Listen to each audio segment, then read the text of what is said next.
정말 바닥에 있는 사람들은 감염이 우선이 아니라 감염 위험 문제가 아니라 당장 생계를 이어야 되는 게 더 큰 걱정인 거죠. 노동자 스스로가 자기 생명을 지키기 위해서 뭔가 결정적인 권리를 행사할 수 있는 이 시스템이 없어요. 근데 그 사람들이 얘기를 하고 나 사람이다 라고 말하려면 제도가 그걸 뒷받침해줘야 된다고 생각해요.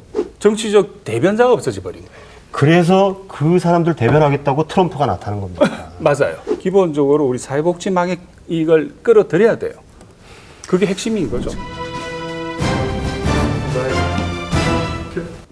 예, 기후위기 생존TV, 기후위기와 관련된 이슈들을 낱낱이 파헤쳐보는 생존TV, 기후위기 생존TV 시간입니다.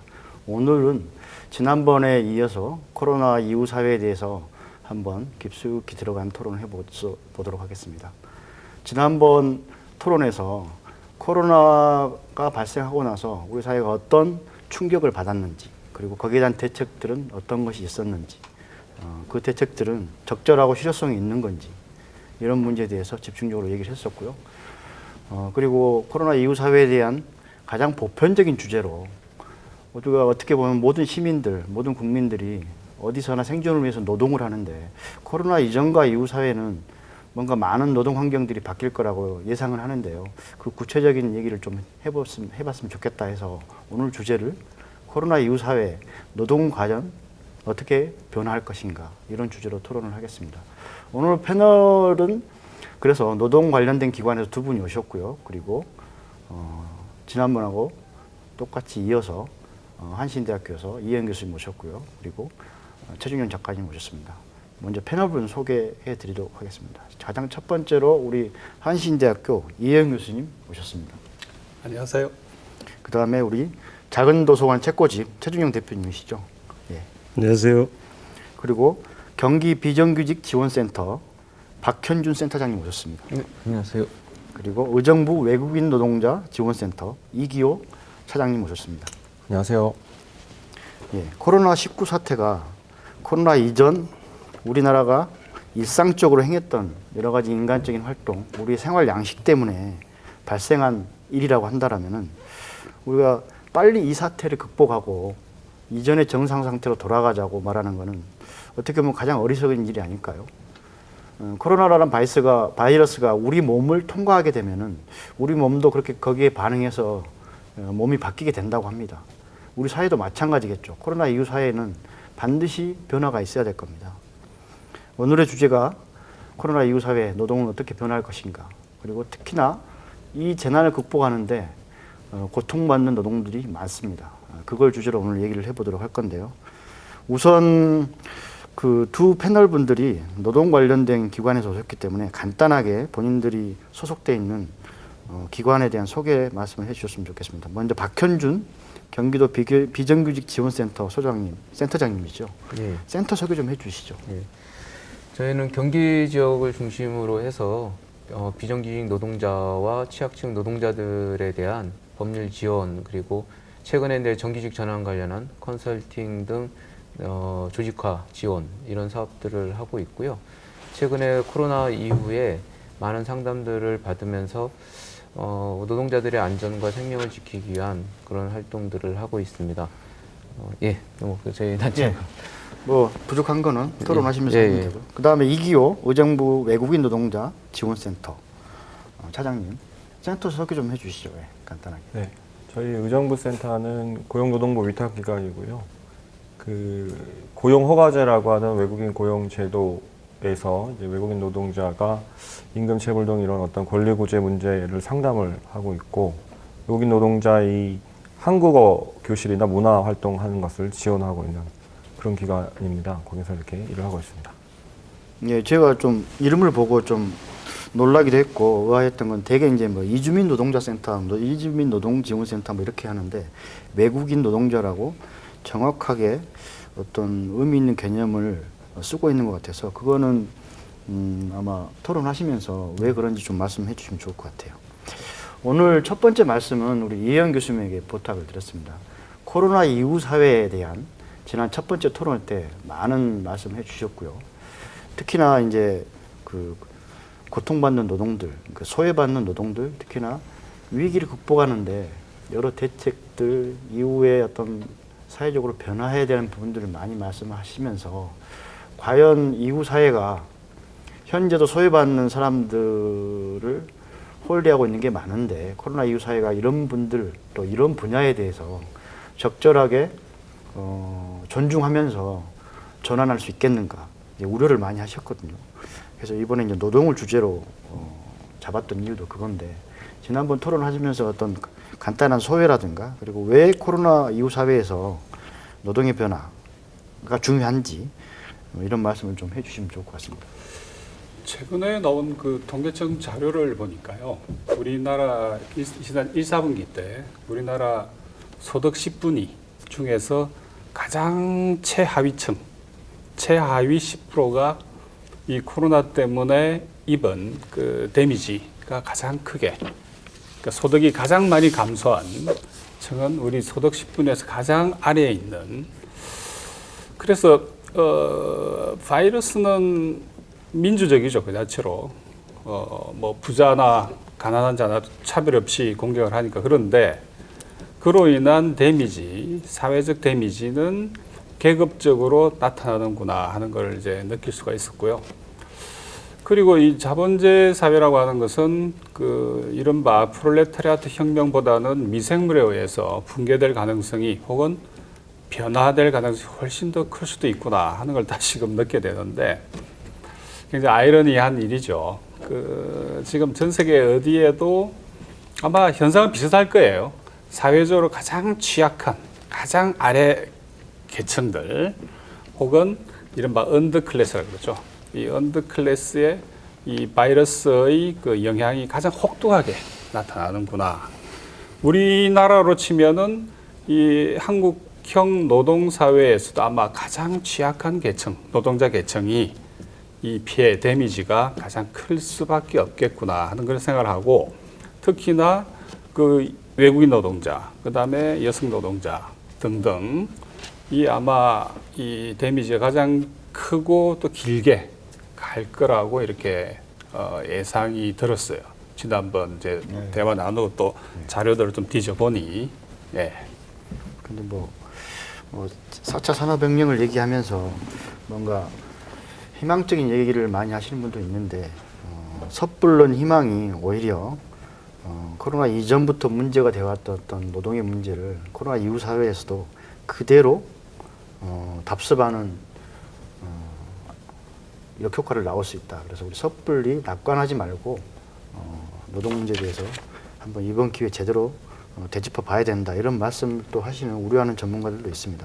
최준용 작가님도 개인적 활동이 원래 좀 취약계층이라든가 꼭 노동이 아니어도 우리 사회 가장 낮은 곳에 계신 분들을 좀 많이 지원하고 얘기도 많이 나눴었잖아요. 특히나 여러 기관들 찾아다니면서 직접적인 만남을 많이 가셨는데 이 분야에 대해서 어떻게 그 방금 코멘트하신 교수님이 결국은 최하위층이 가장 많은 타격을 받을 것이다 이렇게 말씀하셨는데 이걸 노동 문제랑 곁들여서 좀 말씀을 해주시죠. 사실은 이 새삼스러운 얘기는 아닌 것 같습니다. 예전에 우리가 IMF 외환위기를 받았을 때 국민들이 정부에서는 고통 분담해야 된다 그랬는데 사실은 가난한 사람들이 고통을 전담했었고요. 예, 얼마 전까지도 계속 해마다 연 1000명이 넘는 그 비정규직 노동자들이 현장에서 죽음을 맞고 있지 않습니까? 죽음의 외주화, 위험의 외주화, 뭐 이런 얘기들이 일상화된 표현이 돼버렸고요. 또 지금 이 코로나 이후로 또 제가 노숙인들 대상으로 인문학 강의를 했던 사람이어서 전국에 있는 노숙인들의 실태를 좀 알아보기 위해서 실무자들에 연락을 해봤는데 하다못해 마스크조차도 구하지 못해서 거의 뭐 그 감염 그 상황에서 방치되어 있는 그런 상황들을 보면서 굉장히 안타까워서 제가 마스크를 좀 모아서 좀 보내줘야 되겠다 이런 운동도 좀 하려고 생각을 했었는데 주변에 보면 뭐 고통을 호소하는 사람들이 뭐 엄청나게 많죠. 뭐 사실 대부분의 사람들이 힘든 상황이기 때문에 누가 더 힘들다, 덜 힘들다라는 논의는 의미가 없는 것 같고요. 누구나 힘들다. 그러나 역사적으로 봤을 때 항상 가장 취약계층, 또 아래에 있는 계층들이 그 고통을 전면적으로 몸으로 받는 사람들이기 때문에 그들에 대한 어떤 사회적 배려와 어떤 대책 이런 것들이 필요하다라는 생각이 들고요. 마침 우리 존경하는 이혜영 교수님 지난 주말에 그 토마 피게티의 자본과 이데올로기를 읽었다고 SNS에 올려놓으셨는데 저도 뭐 써머리 정도만 봤는데 이제 불평등의 자연화, 그 사적 소유의 어떤 신성화 이런 것들이 이제 사실은 고착화되면서 이제 이런 불평등이라고 하는 것이 진짜 자연스러운 현상인 것처럼 받아들이는 사회가 된 것 같아요. 거기에 마지막으로 우리가 경각심을 울린 이 사건이랄까요, 사태랄까요, 어떤 지금 현재 현상이 코로나가 아닐까라는 생각이 듭니다. 그래서 좀 역사적으로 살펴보면서 그동안 앵무새처럼 늘 우리가 가난한 사람, 힘든 사람을 도와야 된다는 말만 반복할 것이 아니라 실제적으로 우리가 어떤 대책을 세우고 어떻게 그것에 대응해야 되는지를 심도 있게 여기서도 그럼 물론이고 사회 전역에서 좀 논의가 활발하게 진행됐으면 하는 바람입니다. 오늘 마지막 소주제가 그겁니다. 예, 해법들을 좀 얘기해봐야 될 텐데요. 좀 더 구체적으로 얘기를 해보면 뭐 아직은 국가 통계만 조금 나와 있고 경기나 지역 이게 수원이죠. 뭐 여기까지 예를 들면 코로나 사태로 인해서 뭐 실업률이라든가 증가한 실업률이라든가 그리고 실업급여 신청률이라든가 그리고 자영업자 비롯해서 뭔가 경제적으로 타격을 받는 것들이 뭐 의미 있는 통계 자료가 있는 것 같지는 않습니다. 국가 통계가 좀 나와 있는데요. 일단은 코로나19로 어떤 일자리 관련해서 노동 관련해서 변화가 일어났는지 이걸 좀 약간 얘기해 보면 좋을 것 같아요. 일자리 형태라든가 아직은 뭐 일자리 형태까지는 아니고 그러니까 실직을 한 게 많겠죠, 교수님. 그렇잖아요. 그렇죠. 네.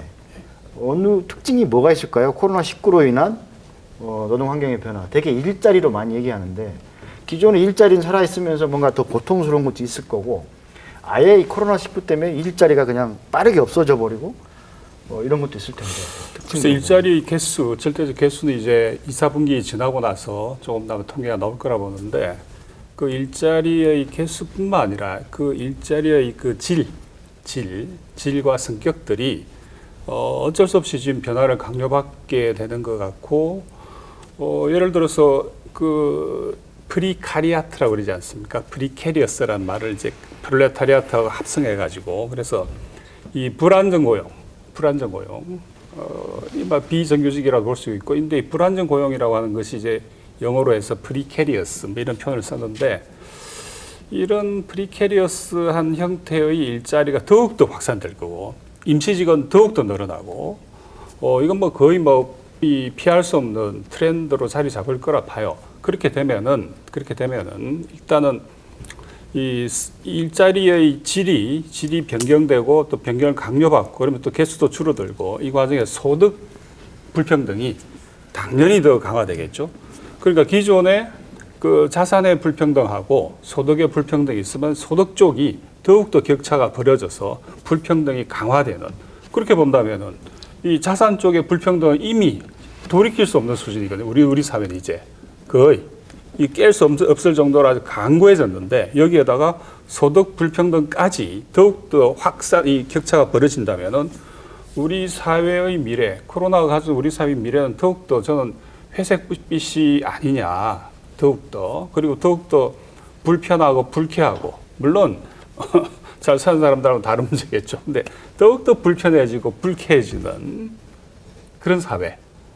예, 그러니까 잿빛 그 유토피아라 그럴까, 디스토피아적인 그런 어떤 좀 미래가 오히려 현실이 되지 않을까 이렇게 봐요. 교수님 일관되게 지난번부터 계속 비관적으로 많이 말씀하시는데 거기 제가 거기 뭐 첨부해서 좀 그 최근에 정부가 근데 실업률 상반기에 발표한 거가 근데 127만 명의 이제 실업자랑 4.5%의 이제 실업률을 기록하고 있다고 얘기를 했는데 사실 그거보다는 좀 더 많지 않을까. 왜냐면 정부 통계 잡히는 거랑 잡히지 않는 현재 그 전하고 비교하면 어떻습니까?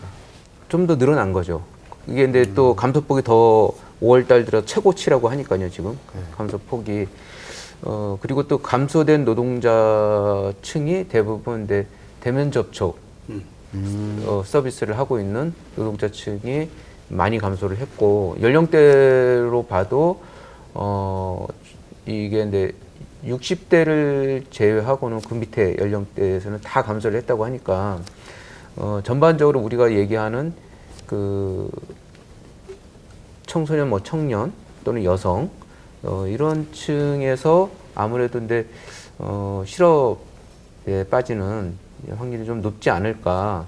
좀 더 자세한 통계는 근데 정부에서 좀 더 조사를 해서 밝혀지겠지만은 지금 흐름 이렇게 대체적인 통계상의 흐름으로 봤을 때는 그렇지 않을까 하는 느낌이 들고요.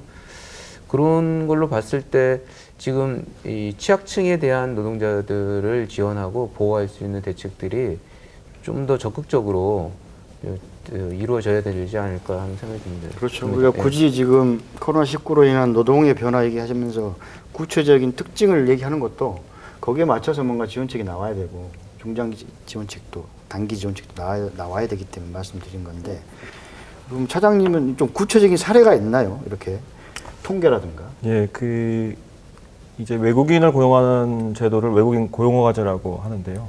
외국인 고용허가제가 2019년도 4월 말에는 한 48만 정도가 입국을 했었습니다. 그런데 지금 2020년 4월 말 통계로는 한 53만 정도 입국을 해서 이게 변화가 없나요? 그게? 변화가 있는 것이죠.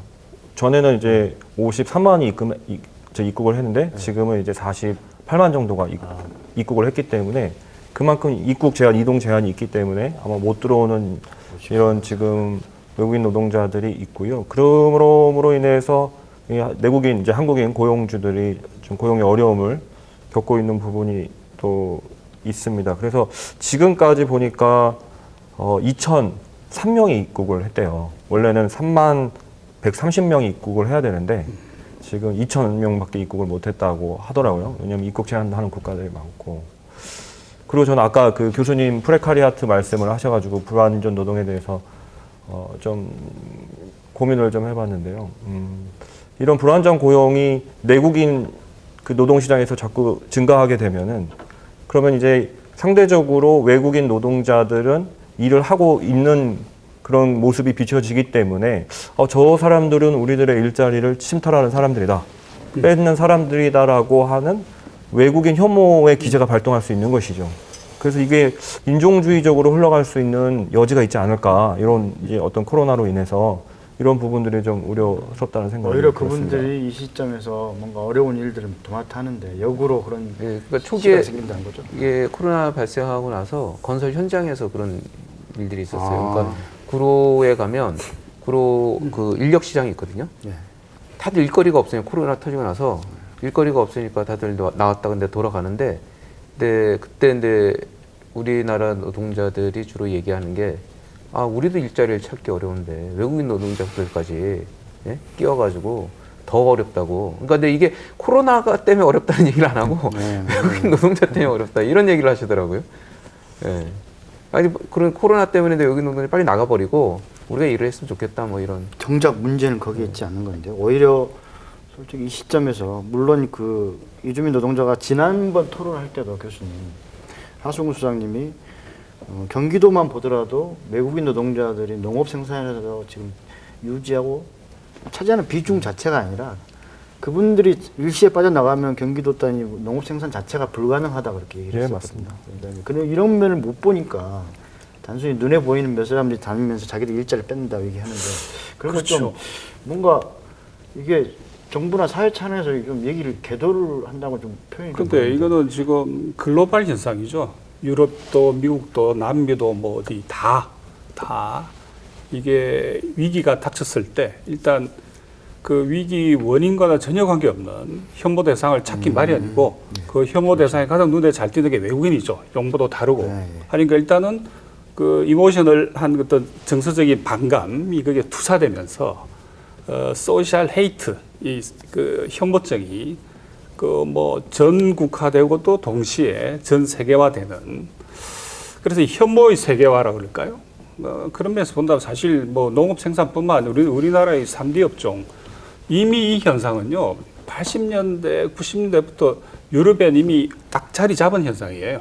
그러니까 3D 업종은 외국인 해서 그런데 그 과거에 보니까 슈미트라고 전 독일 수상이 재미난 표현 한 적이 있었어요. 제 독일에 있을 때인데 자꾸 외국인 혐오를 이야기하는데 잘 모르는 소리 하지 마라. 지금 내일 당장 외국인들이 다 나가면 이 거리 청소부터 해서 3D 업종은 누가 하냐? 아주 현실을 전곡을 찌르는 이야기를 하는 거예요. 좀 불쾌하긴 하지만은 맞는 이야기거든요. 우리 사도 그렇잖아요. 지금 가장 낮은 바닥에서 가장 3D 업종, 더티 잡을 담당하고 있는 거는 다 그 사람들이잖아요. 지금 거의 농촌 이미 고령화 때문에 이미 무너진 상태 아닙니까? 우리나라 농업 농촌은 그걸 간신히 지탱해 주는 게 외국인 노동자들인데 농업 노동자죠. 이주 노동자들. 그런데 이게 막 이 사회적인 이 혐오 이것이 막 이 공기 바이러스처럼 이렇게 쫙 퍼지면서 거의 바이러스보다 더 빠른 속도로 퍼지는 것 같아요. 지금. 교수님 지난번 토론회도 이게 얘기 나왔던 거지만은 이위기 시대에 지금 사회 그 기저를 지탱하는 노동이 플랫폼 노동을 비롯해서 이게 눈에 보이지 않는 그러니까 뭐 사용자와 고용 관계 있지 않고 직접 뭐 노동 시장을 거치지 않고 이렇게 그 노동 계약 관계가 맺어지는 게 플랫폼 노동을 많이 했었는데 그 외국인 노동자와 이런 플랫폼 노동에 종사하는 분들 농업 생산 뭐 식품 안전 관리 유통 배달 청소 뭐 이런 노동자들이 굉장히 뭐 일반적으로 보면은 그 고용이 불안하고 그리고 사회적으로 지위도 굉장히 낮고 인정도 낮고 이런데 근데 위기 시에 이게 사회를 지탱했단 말이에요. 그렇죠. 외국인 노동자를 포함해서. 그러면 코로나 이후 사회는 어떻게 이분들 대해야 됩니까? 그러니까 아까 아주 정확한 말씀해 주셨는데 제가 보기에는 일단 그런 역할을 했던 그 어떤 계층, 외국인 계층, 우리 제일 밑에 있는 외국인 이주 노동자 계층들이 더 이상 유입이 안 되면서 그럼 이 일은 누가 할 거냐 이제부터. 그러면서 다시 생산력이 더 떨어지는 거죠. 우선적으로 뭐 당장 농업 생산력만 하더라도 더 떨어질 걸요. 곧. 가뜩이나 지금 기업 한 개, 전자 한 개가 우리나라 농업 생산보다 훨씬 더 크잖아요. 전체 농민들이 창출한 가치보다 기업 한 개가 하는 게 훨씬 더 크거든요. 지금. 그래 된다면 농업은 아마 더 생산성이 떨어질 거고 그래 되면 이제 농업은 더욱더 그러니까 양극화라고 하는 것이 이제는 도무지 돌이킬 수 없을 정도로 모든 분야에서 보편화되는 아마 그런 추세가 더 빨라질 것 같습니다. 아마 이제 부가가치 계산도 좀 달라야 되지 않을까 지표 계산도 이렇게 생각이 드는데 그 부분과 관련해서 우리 센터장님이나 그 센터 안에서나 그 주변에서 이런 주제로 좀 고민을 하신 적이 있나요? 분명히 얘기가 좀 나와야 될 텐데 예. 외국인과 내국인을 저는 뭐 구분 없이 예, 좀 고민이 좀 다른 차원에서 좀 고민을 해보는 거가 있는데요. 왜냐하면 지금 그러면 외국인 노동자를 계속 데려다 써야 되는 거냐? 또는 그럼 또 그런 취약한 노동자층을 계속 좀 유지해야 되는 거냐 하는 거죠. 사실 농업 생산을 계속적으로 하기 위해서 우리가 그럼 농산물을 소비할 때 그 되게 싸게 농산물 지금 소비하고 있잖아요. 그 들어가는 노력에 비해서. 그러면 사실은 그러면 거기에 들어가는 노동력에 대한 대가를 더 많이 지불해야 되는데 그럴 생각은 별로 없죠. 우리는.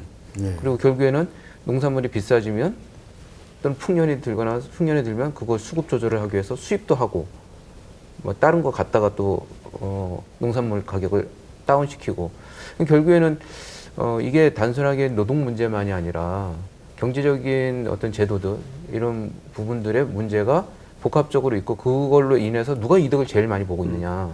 결국에는 이 문제는 우리가 지역적으로는 지금 지금 노동에 대한 얘기를 하고 있지만 커다란 우리 사회 시스템 자체가 근본적으로 그런 부분들의 문제를 안고 있기 때문에 노동자들이 그 피해를 온전히 당하고 있는 이 문제의 심각성을 봐야 된다. 그러면 코로나 이후에 우리는 그러면 노동자들에 대한 그런 문제들을 어떻게 할 거냐, 그냥 보호하고 지원하는 걸로 이게 대책이 되는 거냐?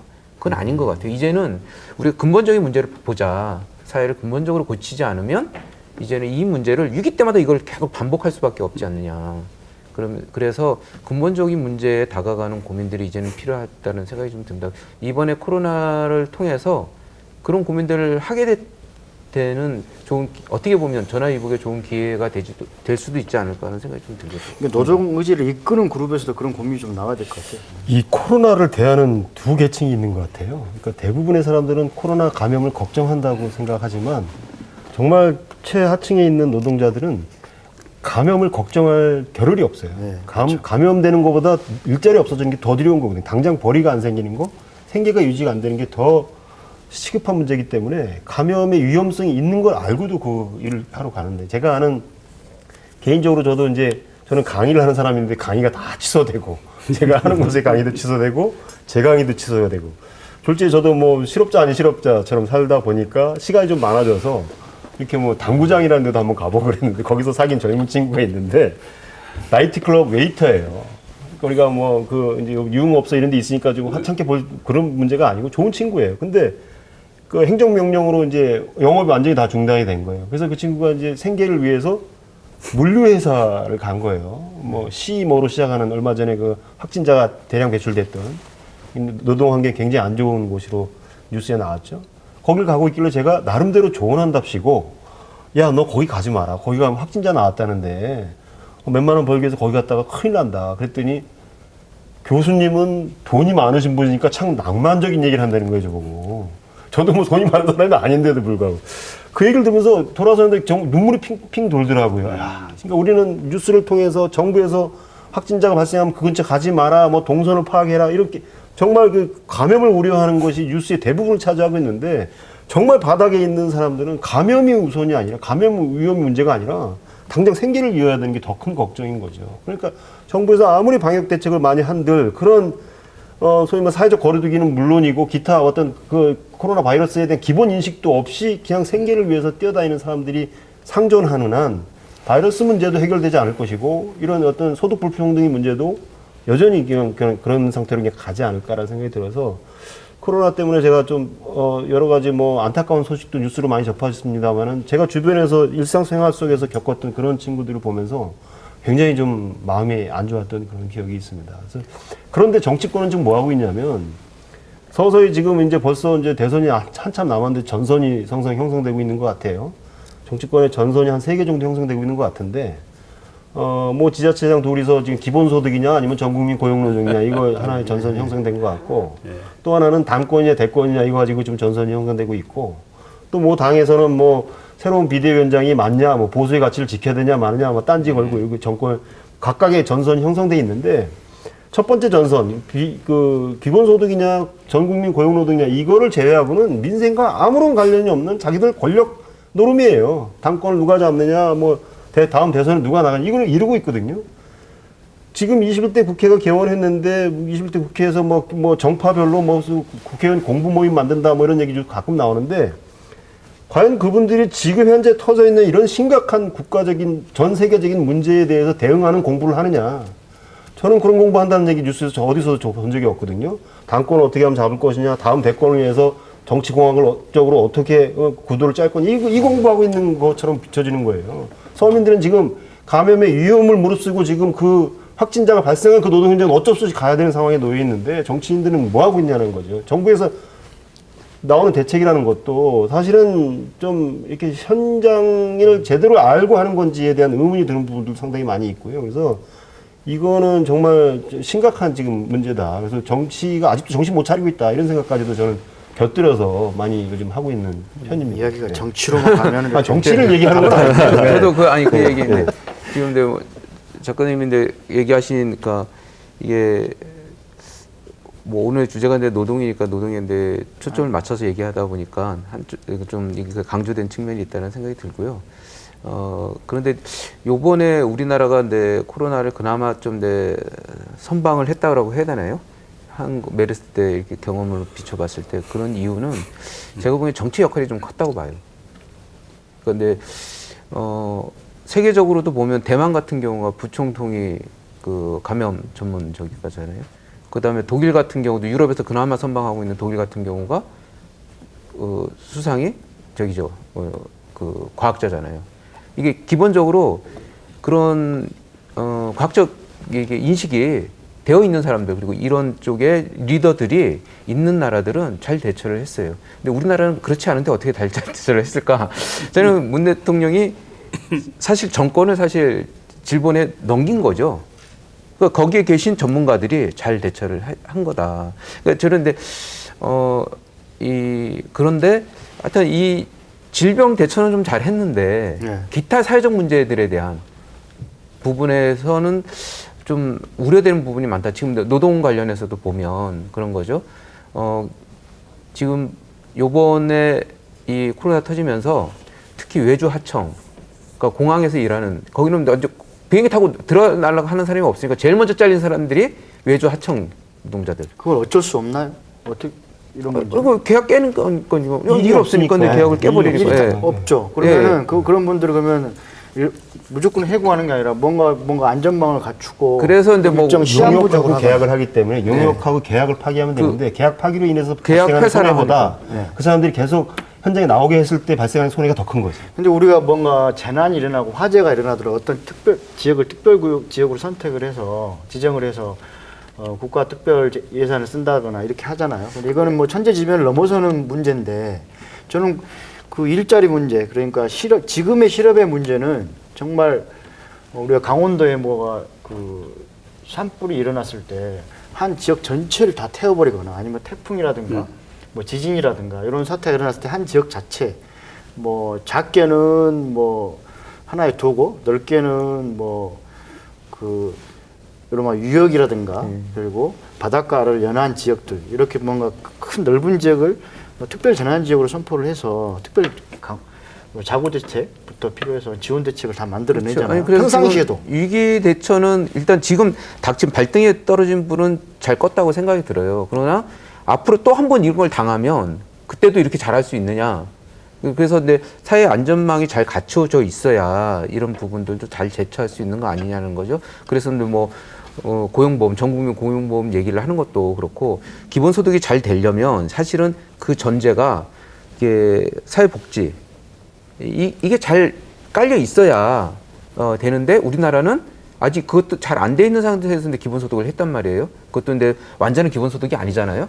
그래서 사실 그런 측면에서 보면 지금 우리가 보다 본질적인 측면을 봐야 된다는 거는 이런 문제들을 해결할 수 있는 근본적인 대처를 우리는 그동안 해왔는가? 사실 아니라는 거죠. 이게 좀 예를 약간 들면요. 환상에 빠져 있다는 거죠. 예를 들면 그러니까 뭐냐면 지금 아까 전에 말씀드렸던 그 외주 하청 노동자들 이렇게 해고되는 문제들 이미 그것은 코로나 이전에도 김영균 뭐 청년 노동자 죽음 같은 경우도 보면 위험한 데는 다 비정규직 원래 늘상 다 들어가 있어요. 있었던 예, 일이죠. 늘상 일이. 있었던 일이에요. 1년에 몇천 명이 죽어 나가는 그런 산재가 계속 발생을 하고 있고 그럼 코로나 때문에 특별한 거냐? 더 많은 거죠. 그 반복되고 있는 상황이고 외국인 노동자 문제도 마찬가지잖아요. 쓰다가 저기 하면 그냥 아무 데나 내보낼 수 있는 이런 식으로 이제 대우하고 있는. 이번에 이천 화재 사고도 났는데 어쨌든 코로나 이후 사회의 어떤 그 변화 지점을 찾으면서도 얘기가 나오겠지만은 원래도 심각한 사회적 문제였기 때문에 지금 현재 이 얘기가 나오고 있나요? 조금 정치권이라든가 언론에서 다뤄지고 있나요? 어떤 부분이? 이천 사고와 코로나 이 사태를 좀 중첩되게 봤을 때 그래서 이제 개벌이 되면 아마 이 부분에 대해서 어떤 집단 학습이 됐기 때문에 정치권에서도 아마 경쟁적으로 좀 더 이렇게 이 선명한 안을 내기 위해서 뭐 그런 과열 경쟁까지도 저는 뭐 가능하다 보는데 아까 우리 최 작가님 말씀하신 것 중에 이제 이번 코로나 국면에서 시민권을 획득한 게 이제 기본소득 개념 아닙니까? 전 국민이 알게 된 거죠. 아, 좋은 거다. 돈 주는 거다. 돈 주는 거. 근데 이 기본소득 문제하고 고용보험 그래서 저는 이 두 개가 무슨 달라서 다투고 하는 사안은 아예 아니라고 사안 아니다. 아예 상호 배제적 사안도 아니고 그리고 기본소득은 기본적으로 그 자체가 마치 진보적 의제처럼 알려져 있는 건 아니에요. 그거는 기본적으로 차라리 상식적 의제죠. 예? 그렇죠. 그리고 뭐 토마스 페인에서부터 시작된 거고 따지고 보면 그래서 이건 뭐 기본소득을 주장하면 진보 아니면 뭐 이건 아니에요. 성립될 수도 없는 이야기고 그리고 기본소득만을 가지고 앞으로 코로나 비슷한 투가 온다면은 대응할 수 있냐 못합니다. 당연한 거예요. 기본소득은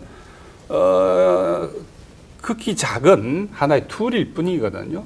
특히 좀 우리가 진보적으로 이 의제를 재구성한다고 할 때 보면 고용보험도 필요하고 동시에 기본소득보다도 훨씬 더 중요한 기존의 복지국가 시스템을 만들어내는 일이죠. 거기에 사회적 안전망이 포함되어 있는 거고 비중으로 따지자면 예를 들어서 뭐 기본소득이 한 1이라고 그런다면은 이 복지국가 시스템을 구축하는 건 그것보다 한 10배는 더 중요하고 돈도 10배 더 들어간 문제예요. 그리고 여기에다가 최근에 그 유럽 쪽에서 기본소득 그 론이 가지고 있는 한계를 끊임없이 이 한계에 대해 고민을 하면서 이제 새롭게 만드는 개념이 예를 들어서 특정 연령 청년이 예를 들어서 25세가 되면은 약 1억에 가까운 창업 자본을 지원하자. 창업 이게 자본. 진짜로 이 불평등과 양극화를 극복하는 방법이다. 기본소득 말고 그것도 깔고 기본적으로.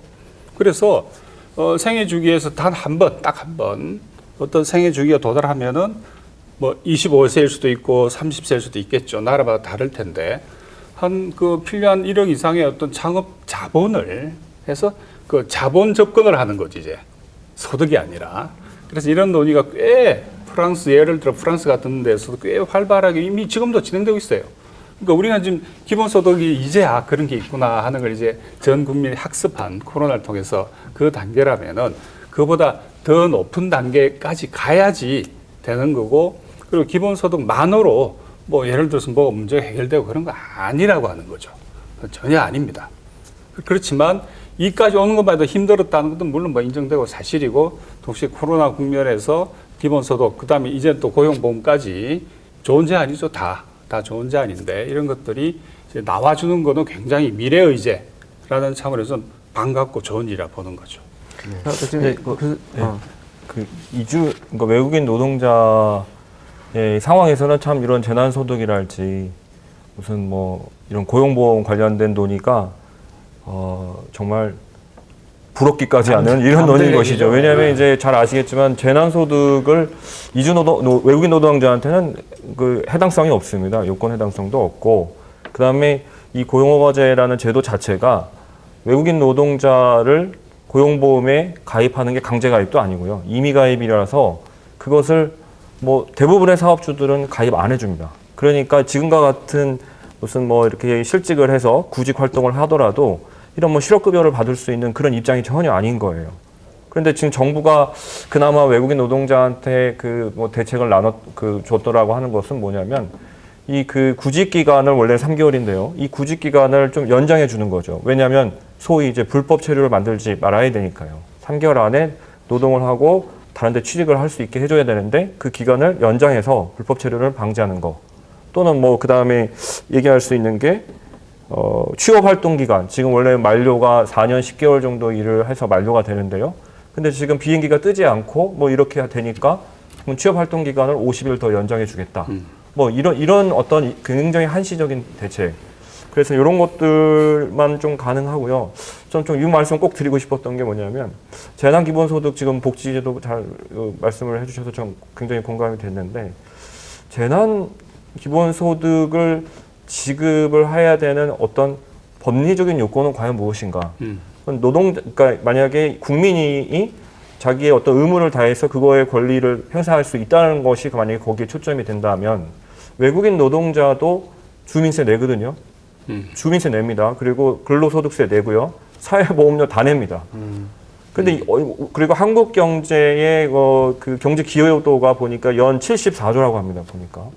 그러면 이 외국인 노동자가 재난소득을 받지 못할 이유가 과연 있는 것인가?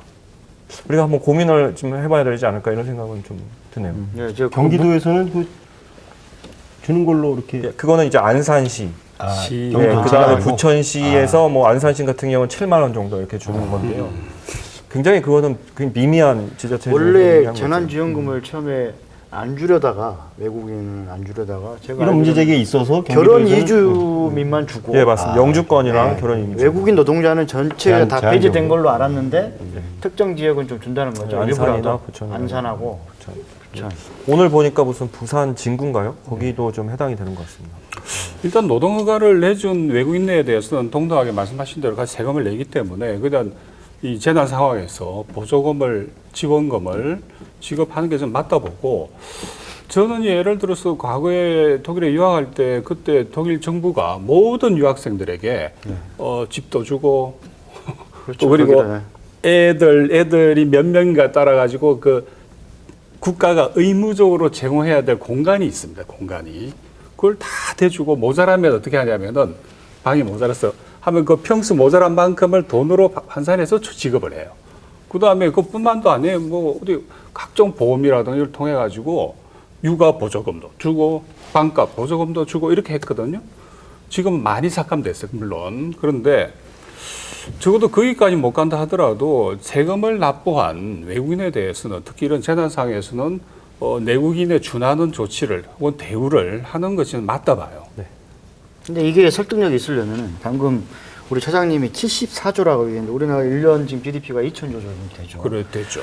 제가 본 74조는요 굉장히 소극적인 계산. 거기에 대비해서 볼 문제는 아닌 것 같아요. 아니요. 왜냐하면은 설득력이 있으려면은 우리가 우호적이고 선의적일 수 있지만은 국민들한테 설득력이 있으려면은 실제로 통계적으로 외국인 노동자들이 예를 들면은 단순히 고용에 대해서 직접적 노동으로 뭔가 부가가치를 창출한 것도 있겠지만 그분들이 또 세금도 내고 한국에 살면서 소비도 하고 이렇잖아요. 사회적 관계도 맺고 그러면서 그런 부분까지 포함을 해서 경제적 기여도가 좀 적극적으로 다시 계산을 좀 해야 될 것 같은데. 계산해야 될 것 같아요. 74조는 제가 봐서는 좀 잘못된 수치 아닌가요? 통계 현재인 것 74조는 같아요. 맞습니다. 74조라는 게 아주 74조. 그러니까 굉장히 보수적으로 낸 통계일 거고요. 그분들이 한국에 와서 기여하는 것이 꼭 GDP의 기여도 네, 무슨 그렇죠. 생산성뿐만 아니라 기타 등등 주민으로 살면서 뭐 세금도 내고 뭐 그리고 정서적으로도 그렇고 근데 실제로 아까 주로 산식이- 업종이 3대 업종이라든가 이렇게 돈으로 환산되지 않는 그런 기여도들이 굉장히 높거든요. 그렇죠. 전형적으로 우리가 보면 근데 고용허가제 네. 근본적인 부분을 좀 고려해 볼 필요가 있다고 저는 생각하는데 이게 과연 경제적 가치로만 환산될 문제인가? 그러니까요. 네, 그다음에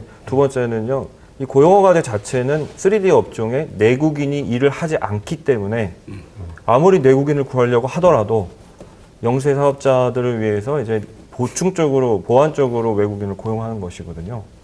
이제 이런 의미를 좀 생각하면 결국은 어떻게 보면 한국 내국인 고용 사업주들에게는 이익이 되는 것이죠, 이것이. 근데 이런 부분을 고려하지 않는 부분은 좀 안타까운 어쨌든 부분이 있습니다. 그런 부분에 대해서 제가 조금 앞서서 말씀드렸던 것들이 이런 불완전 노동 그리고 내외국인을 가르지 않고 코로나 이전과 이후가 뭔가 사회 기저를 지탱하는 노동에 대해서 그분들의 지위나 그리고 존엄성이나 이런 부분에 대해서 완전히 달라져야 하는데 어느 지점, 어느 계기를 통해서 이걸 변화를 시도할 수 있을까? 제가 방금 74조 수치를 딱 집었던 거는 그냥 보편적으로 이제 일반적인 국민들, 시민들이 외국인 노동자들이 들어와서 별로 그냥 우리 일자리만 뺏는 줄 알았더니 가장 이제 눈에 확 와닿는 게 통계이기 때문에 이런 부분에 대한 제가 봐서는 좀 적극적 해석 그리고 전문가들 좀 많이 연구해서 실제로 기여도가 이 정도 된다라는 것들 밝히고 그 외에 파생되는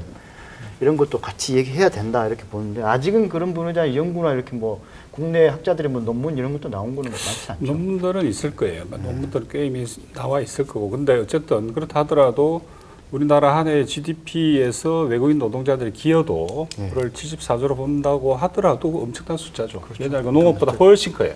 농업 부문보다도. 그렇기 때문에 이제는 뭐 말은 맨날 글로벌 하지만은 실질적으로 우린 글로벌화가 체질이 안 돼 있어요. 아직 여전히. 근데 마침 또 코로나가 닥친 바람에 탈글로벌 이제 또 이 화두가 되어버렸다는 거예요. 디글로벌라이제이션이 그렇기 때문에 이 과정에서 지금 과도기 속에서 근데 전 세계적으로 아마 외국인 노동자에 대한 그 배제 이런 것도 강화될 겁니다. 뭐 명백해요. 지금도 벌써 시작됐으니까 그런 어떤 그 외국인 배제주의의 어떤 한 흐름 속에 지금 우리도 있는 것 뿐이죠. 그러니까. 그래서 어쨌든 그렇다면 아까 우리 좀 비정규직 좀 말씀하신 것처럼 그러면 현재 외국인 노동자들이 감당했던 우리의 3대 업종에 그럼 내국인 노동자들 그걸 감당할 거냐. 그리고 내국인이라고 해가지고 더 많은 그렇다면은 페이를 준다든지 보상을 할 거야. 자본 쪽에서 안 한다는 거죠. 아까 말씀하신 대로 저는. 그렇게 본다면은 외국인 노동자처럼 오히려 내국인 노동자도 이게 더 떨어지는 거죠. 이 계급적으로 수익도 그렇고 이 소득도 그렇고. 그 원래 그 효과를 노리고 네. 지금 고용 허가제를 하는 거 아닐까요? 그러니까 그 부분만큼 내국인으로 채우고 월급 임금은 그 수준에 맞추고 외국인 그래서 수준. 코로나 이후에는 이게 어떻게 바뀌어야 됩니까? 그러니까 지금 이거를 갖다 그러면은 이쪽 그쪽에 투입된 노동력은 노조도 없고 조직화도 안 돼 있다는 거죠. 아, 조직화. 예. 전혀 조직화가 안 돼 있잖아요. 그런 부분. 정치권이라든가 정부에서 알아서 해주기는 쉽지는 않을 거고 이분들 스스로 뭔가 조직화해서 정치적 목소리를 낼 수 있게 뭐 돕거나 스스로 자구책을 구하는 이 방법이 가장 그렇죠. 복지 방안으로 끌어들여야 되는데 네. 아까 말씀드린 것처럼 뭐 재단 기본소득은 이건 일회성이니까 그걸로는 안 되는 거예요. 기본적으로 우리 사회복지망에 이걸 끌어들여야 돼요. 그게 핵심인 거죠. 그러니까 지금 보면 우리나라는 대부분 노동자들이 월급 가지고 먹고 살잖아요. 네. 아니면 하루하루 벌어서 먹고 사는 구조잖아요. 근데 대부분은 맞벌이를 하고 있는데 지금 같은 상황이 발생하면 애를 어린이집에 못 맡겨요. 그럼 애를 데리고 있어야 되는데 그럼 맞벌이를 하는 사람 중에 누구 하나는 쉬어야 되는 거죠. 그런데 그러니까 월급 가지고 먹고 사는 집에서 수익이 반토막이 나는 거거든요. 그러면 결국에는 우리 노동자들이 먹고 살 수 있는 이런 위기에서 먹고 살 수 있는 안정적인 사회복지망이 갖춰지지 않으면 종합적인 문제가 다 발생하죠. 그러니까 정부가 그러면 그걸 일순간에 한 번에 그 문제를 해결할 수 있느냐 이런 상황에서는 못하죠. 그러니까 결국에는 우리가 평소에 노동자들이 기본 자기 그 월급만이 아닌 기본적인 의식주라든가 교육이라든가 의료라든가 이런 부분에서는 사회복지망이 갖추어져서 해결이 되어져야 이런 위기에서도 그런 대처할 수 있는. 그러니까 돈이 많은 사람들은 그런 부분에서 충분히 대처를 할 수 있지만 돈이 없는 사람들은 하나에서 구멍이 나면 연달아 그 피해가 가족 전 구성원한테 파급이 되기 때문에 그런 기본적인 복지 부분들은 지금부터 마련을 해야 앞으로 코로나 같은 이런 상황이 발생했을 때 위기 대처를 좀 더 그런 어떤 그러니까 소득 격차를 줄이는 문제, 자산의 어떤 불평등을 줄이는 문제 이런 부분으로 나아갈 수 있지 않을까 하는 생각이 듭니다. 예. 일단은 뭐 자연스러운 뭐 현상인데요. 원래도 예상을 했고 노동만 얘기할 수도 없고 자연스럽게 여러 가지 지난번처럼 코로나 이후 사회에 대해서 포괄적으로 지금 얘기가 나오고 있는데 결국은 해법들로 이 불완전 노동 그러니까 이 사회 기절을 지탱하는 일하는 사람들을 사회복지망으로 끌어들여야 하고 그러기 위해서는 뭔가 정치적 도움도 필요하고 기존의 뭐 노동자 세력이라든가 시민사회 세력이라든가 그리고 외국인 노동자를 비롯해서 불완전 노동 세력들이 조직화되지 않는 그룹들이 많기 때문에 자기 정치적 목소리를 낼 수 있게 도와야 된다는 건데 이 부분에서 뭔가 방법이 없을까요? 그 아주 오래된 얘기죠. 그렇죠. 뭐 처음 나온 얘기도 아니죠. 프랑스의 사회철학자죠 브로드웨이가 얘기했죠. 왜 가난한 사람 노동자들은 왜 계속 보수 정권에 표를 주는가? 그들이 언어를 갖지 못했기 때문에라는 거거든요. 그러니까 문화 자본이 없는 거예요. 자기들의 어떤 정치적 처에는 정체성에 대한 이해가 부족하고 그것을 얘기를 나눌 사람이 없고 그게 이제 아까 말씀드렸던 조직화가 안 돼 있다는 걸로 뭉뚱그려지는데 그러다 보니까 주소들은 얘기를 갖고 자기 정체성을 견주다 보니까 자기를 정확하게 모르는 거예요. 그래서 저 사람이 나한테 우호적으로 말을 해주니까 저 사람 펴주는 거죠. 그러니까 전혀 이익 투표를 하지 못하고 그러니까 자기의 어떤 그 민주 절차에 의해서 행사하는 표의 가치를 인식 못하고 있는 거죠. 그러니까 보수 정권에 보수 정당에 표를 계속 가난한 사람들 준다. 그래서 사실 우리나라 노동계에서도 진작부터 그래서 우리 노동계를 대변할 수 있는 방송국을 만들자, 때려진 어떤 그런 어떤 언어를 만들자, 뭐 이런 논의들이 많이 있었는데 다 무산됐고요. 방송 메커니즘이라는 게 그렇게 또 호락호락 자본이 또 개입이 돼야 되는 거기 때문에 뭐 실질적으로 지금 안 되고 있는데 저는 지금 우려스러운 게 저 자꾸 정치 얘기라는 것 같아서 좀 안타깝긴 합니다만은 정치 얘기 묻고 싶어서 여야를 비롯해서 이번 21대 총선을 보면 그 하여튼 직능 대표나 각 분야의 더 대표성을 가진 분들이 원내 속속 진출한 것에 좀 지켜보면서 안타까운 게 노동이 없어요. 여도 야도. 이번 총선의 특징이죠. 노동을 대표할 만한 사람이 지역구는 물론이고 비례에서도 배제를 당하고 아까 뭐 이주민 뭐 정의당에서는 뭐 이자스민이라는 그런 상징적인 인물을 나름대로 이제 비례로 넣었습니다만은 그 원내 진출은 실패했습니다만은 그런 소수 정당에서 했던 노력들이 그 원내 1, 2당이 제일 뭐 야당이나 여당이나 그런 노력들이 전혀 없어요. 과연 노동이 배제된 의사결정 구조를 가진 나라가 돼버린 거거든요. 노동이 배제됐다는 얘기는 국민 대다수의 의견을 제대로 듣지 않겠다라는 거예요. 이게 결국 굉장히 그 어떤 그 엘리트 정치와 기층들과의 어떤 정서적 유리를 또 강화시킬 거고, 이게 저는 코로나라는 어떤 일시적 사태의 문제가 아니라 구조적인 문제로 고착화돼서는 큰일 난다, 이런 염려를 갖고 있고요. 문재인 대통령 취임 제1성이 뭡니까? 일성이 아니라 첫 행보가 뭡니까? 공항에 가서 비정규직 제로라는 타이틀을 걸고 사진 촬영하고 행보를 시작했거든요. 지금 요즘 누가 써준 걸 읽기만 한다, 이런 철학이 없다, 이런 뭐 얘기도 나오고 그랬습니다만, 과연 누가 그런 행사를 세팅했는지 저는 의문스럽고, 사실은 우리 민주정부가 들어서면서 노동법이 계속 개혁돼 왔거든요. 안타깝게도. 보수 정권 때보다 더 심각하게. DJ 정권이 들어서면서 그때 카데라님 어떤 그 IMF 외환 위기를 극복한다는 차원에서 비정규직이라는 용어가 공식적으로 나오기 시작한 때 그때였고요. 그것을 제도화시킨 게 노무현 대통령이었고요. 지금은 완전히 고착화돼 있어요. 근데 아직도 조직화도 안 돼 있고, 우리가 보수냐 진보냐를 논하기 이전에 정권의 흐름들을 보면은 사실은 우리가 지금까지 논의하고 있는 노동의 문제, 특히 소외계층이라고 얘기도 하고 기층이라고 얘기하는 분들에 대한 어떤 안전장치, 최소한의 것들, 이런 것들을 만드는 건 정말 정치권의 당면한 과제거든요. 근데 그런 것들을 과연 누가 주체적으로 나서 할 건가, 굉장히 우려되는 바가 있습니다. 좋은 지적을 해주신 것 같은데, 저도 그래 봅니다. 이번 선거는 여당은 이겼어요. 근데 노선은 패배했습니다. 좌건 우건. 그러다 보니까 말씀하신 대로 노동을 대변하는 정치 세력화는 실패했어요, 이번에도. 근데 여당은 이겼어요. 그러니까 그 피케티가 재미난 개념을 이야기했는데, 브라만 좌파라고. 브라만. 인도 그래서 무슨 말이냐면요. 완벽하게 들어맞던데요. 이번에 저기 유럽도 그렇고 미국도 그렇고 민주당이, 예를 들어서 미국의 민주당이 한때는 못 가진 자, 없는 자, 못 배운 자의 이익을 대변하다가 이제 80년대 이후부터 철저하게 브라만 좌파가 됐다는 이야기인데, 뭐냐면은 가진 자와 배운 자를 대변하는 진보 정당이라는 거예요.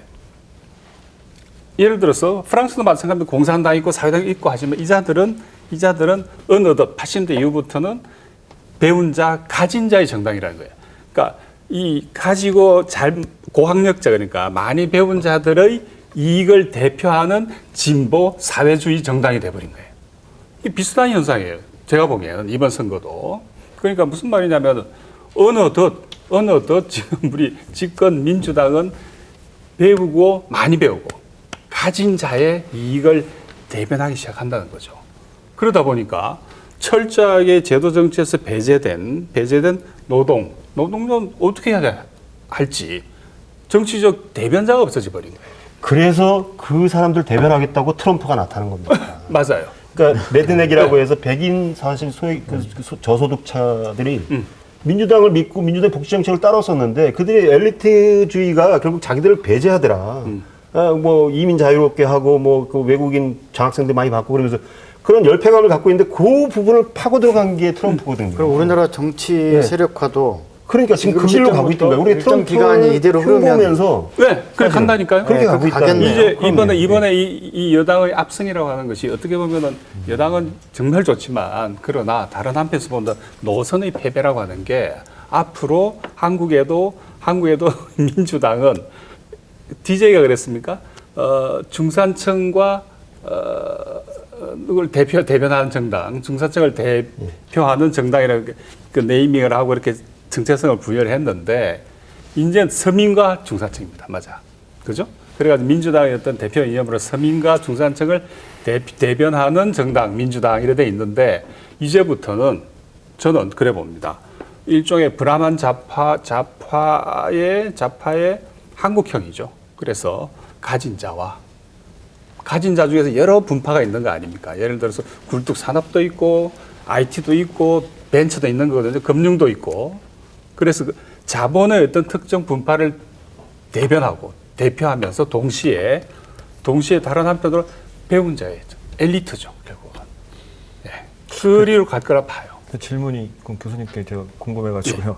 그 뭐 부르주의 문화자본이 없는 노동자나 베블런의 유한계급론에서 보수화되는 그 노동자성을 생각할 때, 왜 한국에서는 왜 계급 투표가 안 되는 거라고 생각을 하십니까? 그건 진짜로 오래 말씀드려야 될 주제 같은데. 오늘 방송까지 이야기.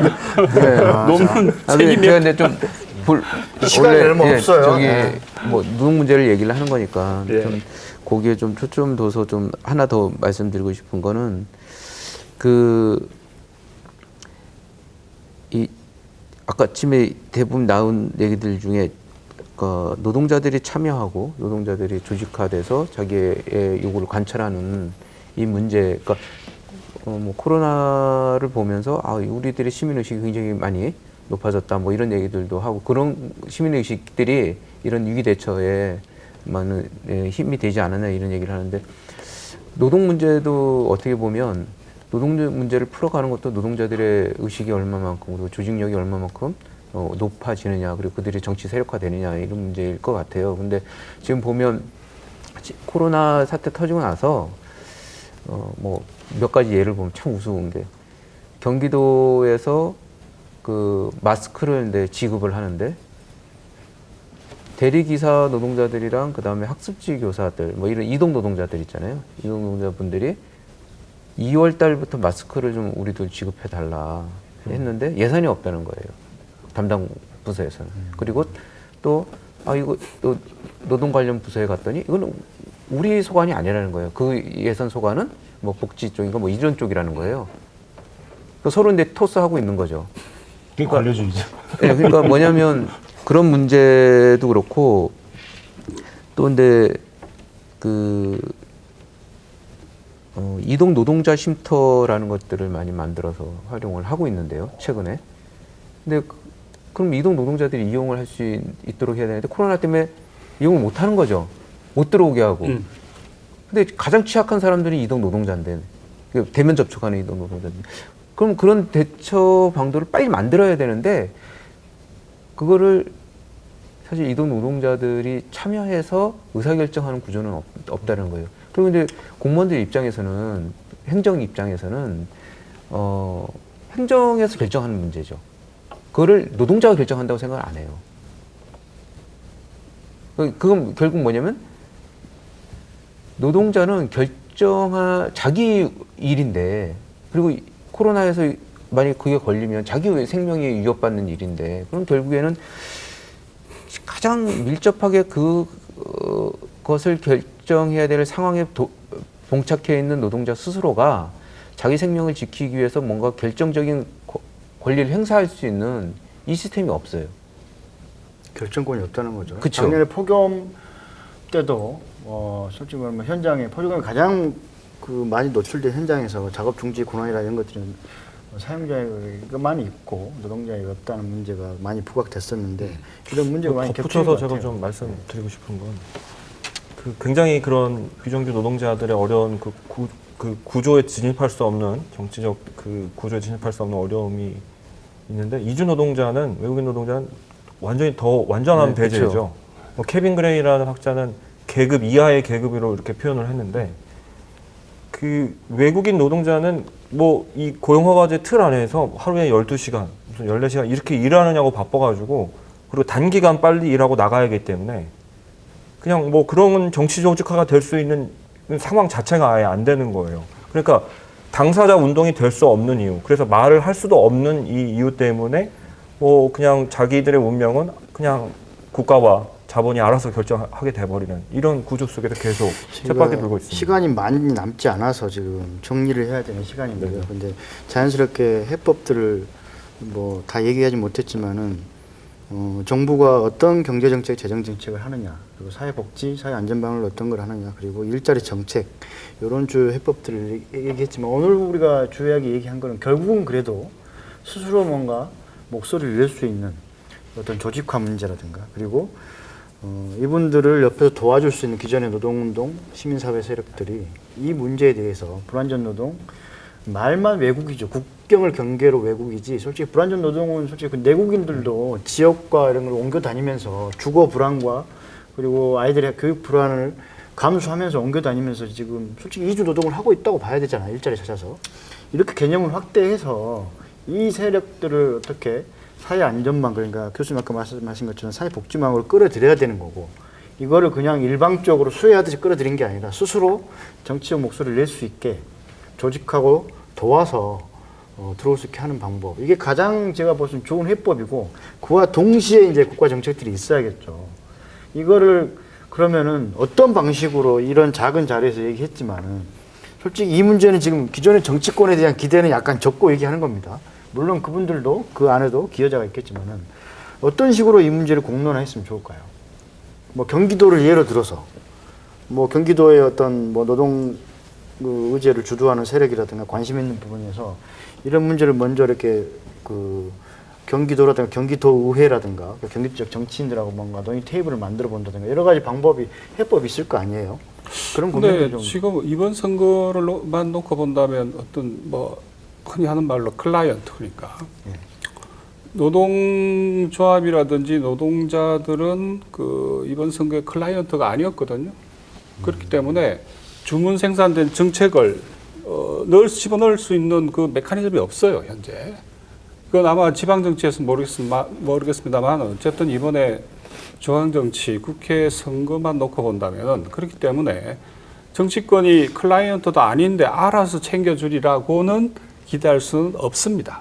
이건 정치의 법칙이죠. 그렇게 본다면은 스스로 목소리를 조직하고 스스로 싸우는 수밖에 현재로서는 없어 보이고 그래서 예를 들어서 뭐 노동자의 이익을 내세운 세력이 이제 당선이 돼서 국회에 들어가서 그게 하나의 흐름과 그룹을 만들 수 있어야 되는데 민주당 아래 친노동 세력 내지 그룹이 없어요. 그렇기 때문에 아마 저번 시간에 제가 말씀드린 것 같은데 이 경로 의존성이라는 이 잔인한 법칙으로 쉽게 말씀드리면 하던 대로 할 겁니다. 하던 대로. 그렇기 때문에 뭐 혹시 그러다 사건이 터지면 약간의 시혜성 조치들은 뭐 배제할 수 없겠죠, 당연히. 그런데 어쨌든 우리의 이 복지국가 과거에 뭐 그 선거 때 보면 이번처럼 정책 대결이다 정책 쟁점이 없는 그렇죠. 이런 희한한 선거도 아주 오랜만에 보는 것 같은데 한때는 뭐 신자유주의 반대 목소리도 있었고 어떤 선거 때는 뭐 그런 것도 있긴 했는데 이거 없어 노선이라고 하는 게 그렇기 때문에 아마 저는 이제 이번 이 그대의 여당의 위험성을 그 초식 공룡 몸집은 엄청 큰데 두뇌는 요만하잖아요. 그러니까 내수가 없는 몸집은 어마어마하게 비대해졌는데 혹시 그 초식 공룡의 운명이 언뜻 저는 그 연상이 되던데 그래서 이 노동의제라고 하는 거 현재로서는 국회 정치권에서 알아서 해주리라 하는 거는 좀 무망하다 봅니다. 스스로 다시금 목소리를 조직하고 스스로 목소리를 내고 필요할 경우 연대해야죠. 현재 다른 뽀족수는 없어 보여요. 네. 작가님 혹시 이런 분 고민하신 적 없어요? 인문이 뭐 노동하고 뭔 문제도 아니고 솔직히 말하면은 가장 보편적인 의제인데 인문이 인간과 노동을 배신할 수는 없잖아요. 인문학이. 그렇죠. 네. 저는 뭐 노동 문제에 대해서는 뭐 나름 지속적으로 관심을 가져왔던 사람이기 때문에 좀 안타깝죠. 지금 현재 정치 지형이나 이런. 예를 들면 이런 거죠. 네. 작은 도서관 연합회에서 네.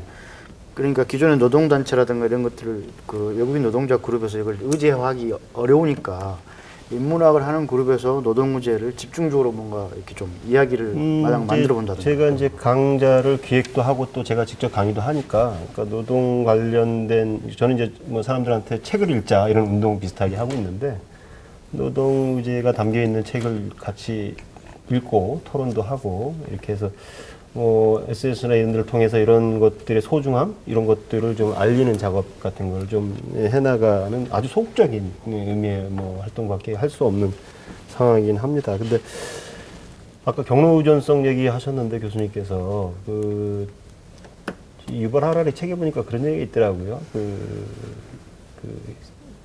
역사는 2단계 카오스다 이런 얘기를 해요. 그러니까 1단계 카오스는 예측한 대로 가는데 날씨 같은 거는 1단계 카오스예요.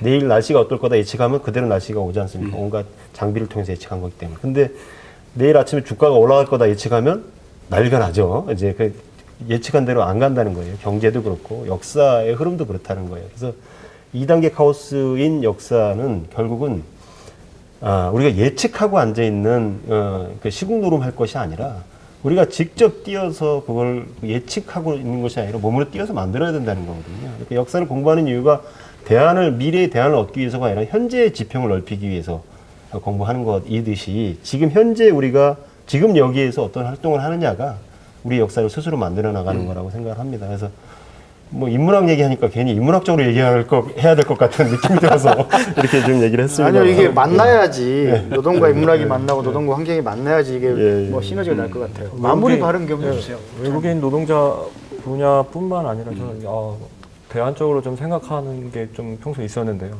그게 뭐냐면 자본주의 경제 체제가 시장 경제 체제가 있는 한 외국인 노동자는 반드시 있을 수밖에 없을 것 같아요.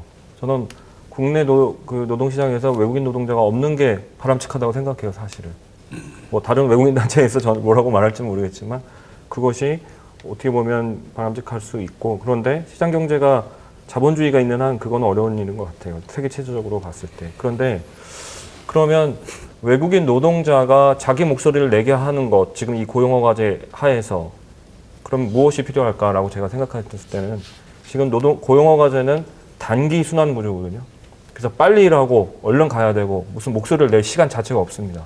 근데 그 사람들이 얘기를 하고 나 사람이다 라고 말하려면 제도가 그걸 뒷받침해줘야 된다고 생각해요. 즉 무슨 말씀이냐면 한국에 체류할 수 있는 기간이 안정적으로 보장돼야 그런 말도 할 수 있고 노동자로서의 같은 계급적인 연대성도 가질 수 있다고 생각을 합니다. 그래서 제도적으로 그런 가교를 조금씩 만들어 나가는 것이 사실은 현실적인 대안이 되지 않을까 이렇게 생각을 합니다. 센터장님도 마무리 발언으로 좀. 저는 가장 핵심적인 게 이 위기 상황에서 사실 더 어려워진 사람들이 있고 그 상황에서도 잘 사는 사람이 있다라고 보거든요. 그래서 뭔가 이 불평등한 구조를 고치는 방향으로 한번 고민을 해봐야 되지 않냐. 그러니까 가장 크게는 소득이 불평등한 것들을 고치려면 기본적인 우리 부의 재분배, 이걸 통해서 부의 재분배를 이루는, 그러니까 소위 말하면 이 IMF 이거 코로나 기간에 돈 많이 번 회사들은 세금도 더 내야죠. 평소와 똑같이 하는 게 아니라 그런 거는 뭐 국민들의 동의를 얻어서 세금 제도를 고치든, 예? 그렇게 해서 한쪽에서 그런 위기 상황에서 이득을 봤다면 그거는 사회적인 참여와 희생이 있었기 때문에 가능하다고 보거든요. 그럼 사회적으로 공유를 해야죠. 그렇게 해야 그 상황에서 희생을 참았었던 이런 노동자들이, 예? 최소한 그런 데서의 어떤 사회 체제를 바꾸지는 못하더라도 최소한의 그 불평등의 악순환에서부터는 조금이라도 위로받고 좀 이렇게 보상을 받을 수 있지 않을까 그런 생각이 듭니다. 예. 해법들에 대해서는 아무래도 좀 더 깊은 논의와 장기적인 다양한 뭔가 정치적 공론장이 좀 필요할 것 같습니다. 시각이나 이해관계에 따라서 뭔가 코로나 이후 사회에 대한 여러 가지 해법들이 많이 얘기되고 있는데요. 오늘 원래는 코로나 이후 사회에 어떤 노동들이 사라지고 생겨날지, 그리고 생계 위기와 일자리 위기가 이게 같은 건지 어떻게 다른 건지, 일자리 정책, 이주 노동자 정책, 플랫폼 노동이 이번에 크게 주목받았잖아요. 불안전한 노동을 코로나 이전과 이후 똑같이 대우할 거냐, 다르게 대우한다면 어떤 제도적으로 보완해야 되냐, 이런 것들에 대한 것 다 해법들이 이제 나와야 되는 거죠. 근데 코로나 이전과 이후와 달라지지 않은 게 오늘 말씀하신 것 중에 공통 분모가 있습니다. 제가 이제 어려운 문제는 아닌데요.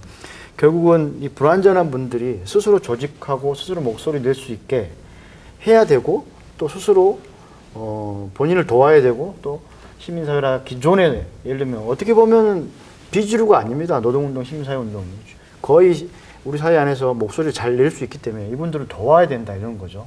다만 기존의 거대 정치 세력한테 일방적 의존이 아니라 그분들도 긴장하고 유권자로서 이분들을 뭔가 대변할 수 있게 좀 하는 것도 중요하겠죠. 이 부분에 좀 포커스를 맞춰준 것 같아요. 교수님도 마무리 바랍니다. 예, 아까 대안 내지 해법 관련해가지고 피케티가 이야기한 재미난 제안을 하나만 말씀을 드리면은, 의회적 방법 혹은 비폭력적 방법으로 우리가 대안을 고민할 때, 특히 미래 사회를 설계할 때 그 아까 세금 조세제도 말씀하셨는데 그래서 강력한 누진세, 누진소득세. 예, 그러니까 소득 부분, 그다음에 자산 부분 예, 각각에 예. 대한 예를 들어서 그 소득 기준이 1이라고 할 때 가장 낮은 1이라고 치고 그게 10,000배까지 차이가 10,000배 이상 차이가 나요. 소득이나 재산이 있어가지고 그러면은 10,000배 이상 버는 사람들에 대해서는 90% 이상의 그 누진세를 소득세를 그다음에 재산세를 물리는 또 재산과 상속 이 방법 그러니까 뭐 사회주의 혁명 이런 거 말고 네. 평화적 방법으로 그다음 의회적 방법으로 정치적 방법으로 우리가 미래 사회를 보다 밝게 땡기기 위한 하나의 방법으로는 강력한 누진세 그를 한번 적극적으로 고민할 때가 되었구나 하는 생각을 합니다. 개인적으로는. 예, 교수님 말씀해주신 방금 이런 강력한 해법들을 비롯해서 이 기후위기 생존 TV에서 앞으로 계속적으로 기후 위기에 대한 이슈를 다룰 텐데요. 아마 노동 문제, 환경 문제 이런 문제가 곁들여서 계속 나올 건데 이 해법들도 계속 기후 위기와 곁들여서 이게 실현 가능한지 그리고 어느 세력이 어느 주체가 주도적으로 이걸 이끌어 가야 되는지 이런 얘기들은 앞으로 계속 해나가야 될 것 같습니다. 그리고 이 작은 공간에서 너무나 많이 부족하기 때문에 여기에 참여하는 많은 분들이 각자가 속한 공간에서 그런 해법들과 관련된 주제들로 많은 이야기를 만들고 또 이게 제도 정치에 반영될 수 있고 제도 정치가 안 하면 시민과 노동자들이 직접 뭐 나라나 사회를 경영할 수 있는 이런 분위기도 거의 조성됐다고 보거든요. 저는 그런 게 중요할 거라고 봅니다. 오늘 다 다루지 못한 얘기는 이후에 기후위기 생존TV에서 다루는 여러 이슈들에서 차근차근 다룰 수 있고 직접 실행 가능한 정책과 제도를 중심으로 한번 지속적으로 다뤄볼 수 있도록 하겠습니다. 오늘 토론에 참여해 주셔서 굉장히 고맙고요. 다음에도 기회가 되면 다시 뵙겠습니다. 예, 오늘 이것으로 마치겠습니다. 고맙습니다.